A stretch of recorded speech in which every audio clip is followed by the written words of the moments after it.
This is CNN Breaking News. We're following breaking news on how President Trump's public tweets and hidden finances are figuring into a pair of criminal investigations. The Wall Street Journal reports that the Trump Organization's financial gatekeeper, Alan Weisselberg, has been subpoenaed in the Michael Cohen case. We're told Weisselberg, quote, knows where all the financial bodies are buried secrets that might be exposed under oath. This, as the New York Times reports that Robert Mueller is poring over the president's tweets, looking for potential evidence of obstruction and witness intimidation. I'll get reaction from Democratic Congressman Ruben Gallego, and our correspondents and analysts are also standing by. First, let's go to our national correspondent, Bryn Gingras. Bryn, first of all, tell us more about the subpoena of Alan Weisselberg. Well, Weisselberg has been at the center of the Trump Organization for decades. He controls the movement of the money, and it's clear U.S. attorneys believe he has information that could be useful to their investigation. And as one former employee put it, this could be a nightmare scenario for Trump. Tonight, the man once described as the most senior person in the Trump Organization who isn't a Trump is tapped to talk to federal investigators. The Wall Street Journal reports Alan Weisselberg, the Trump Organization's chief financial officer, has been subpoenaed to testify before a grand jury in the ongoing federal probe against Michael Cohen. If Weisselberg's name sounds familiar, it's because you heard him mentioned on that secretly recorded conversation between Cohen and Trump, exclusively obtained by CNN from Cohen's attorneys. And I spoke to Alan about it when it comes time for the financing, which will be, listen, what financing? On the tape, Cohen and Trump are heard discussing buying the rights to Karen McDougal's story, a woman who alleges a 10-month-long affair with Trump. Replacing George this week is my chief financial officer, Alan Weisselberg. Weisselberg, seen here in an episode of Trump's reality show, The Apprentice, controlled the movement of money at the Trump Organization. The Journal reports Weisselberg has been linked to 2 payments made to women who allege sexual encounters with Trump, and that he paid Cohen, who in October 2016 paid porn star Stormy Daniels $130,000 to keep quiet about an alleged sexual affair with Trump. Trump denies the affair, and according to the Journal, Weisselberg didn't know about the payment to Daniels.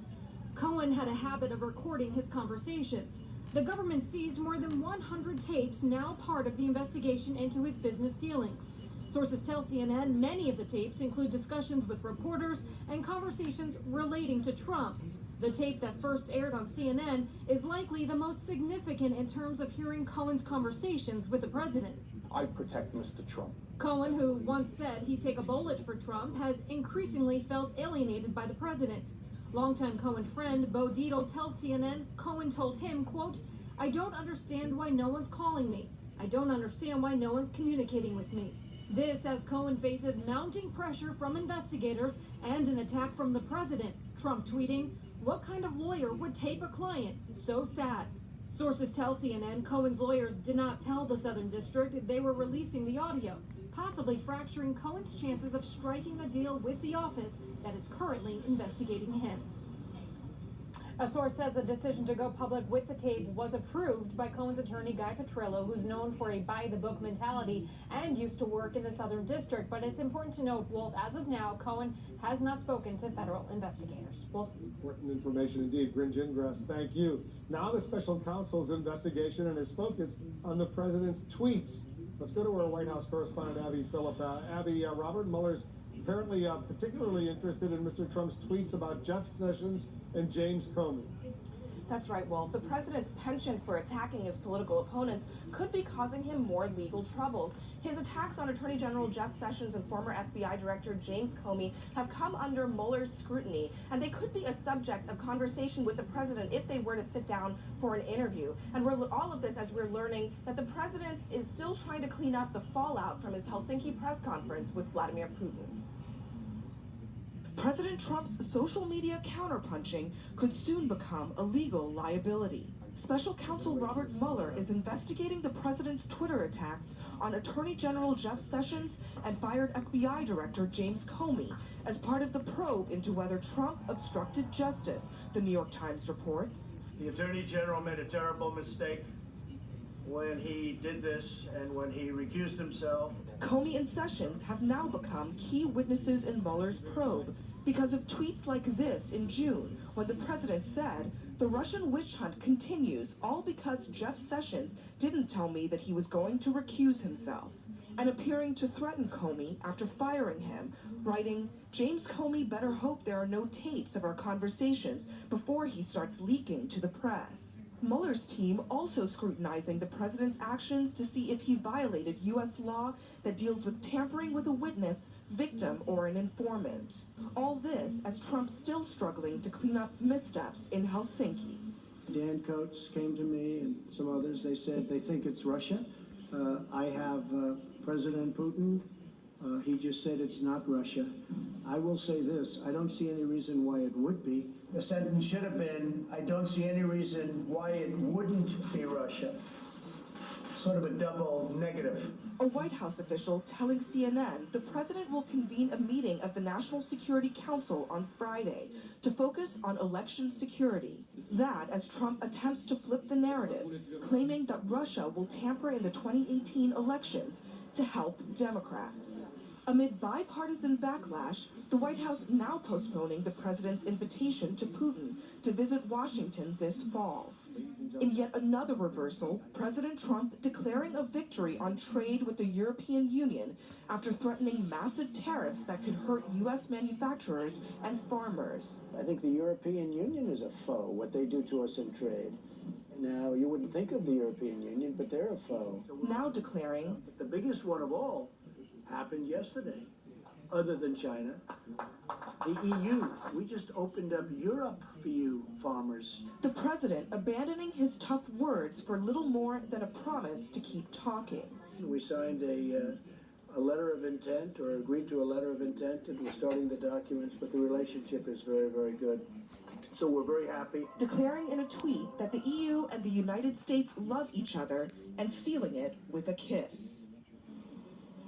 And minutes ago, the president just wrapped up an economic tour in the Midwest, in Illinois and in Iowa, where he touted his economic policies.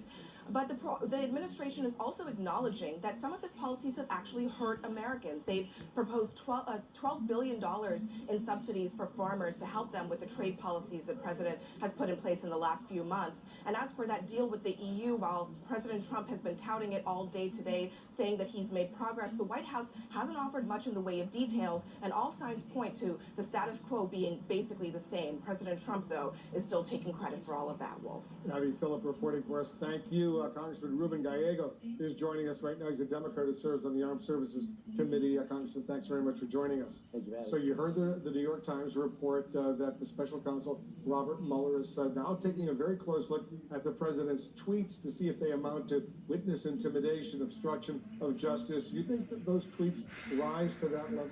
Certainly. Look, if this had been the president writing letters to the editor, publishing it in the New York Post or the New York Times or the Washington Post, I think a lot of people would actually said, yes, this is a form of intimidation, form of obstruction of justice. Just because it's done on some modern technology, modern social media, does not mean that he's not still trying to attempt the same outcome. So I think it is relevant, and I think what we should be looking at is what is the intent of this president. Is the intent is obstruction of justice. That is a worthwhile reason why Mueller should be investigated. You think your Republican colleagues in the House of Representatives would buy that argument? No, but they won't buy any argument at all. They're never going to stand up to this president. They will look away and make excuses for this president up until the last minute.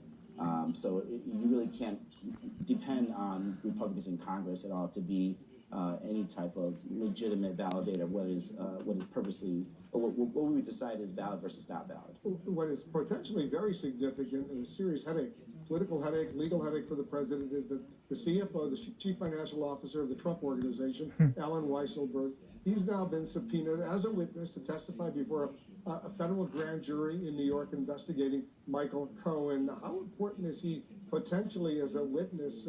He's worked with the Trump Organization for decades. Well, I think it's going to expose what many of us at least understand, that this Trump administration has been loosely funded by what many of us would say are nefarious Russian entities. And the only reason we can assume that is because this president has not really given us a reason why he's not shown his taxes. Every other president before that has actually shown their taxes. We know who are the people that are paying him.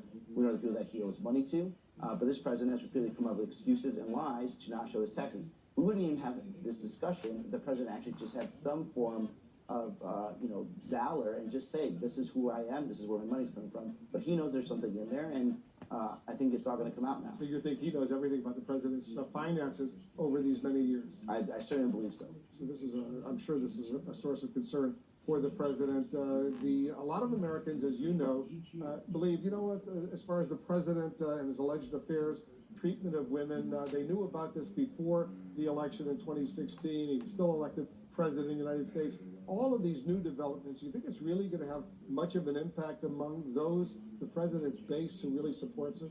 Well, let's be clear. We don't know if the president actually used campaign funds to keep these women quiet.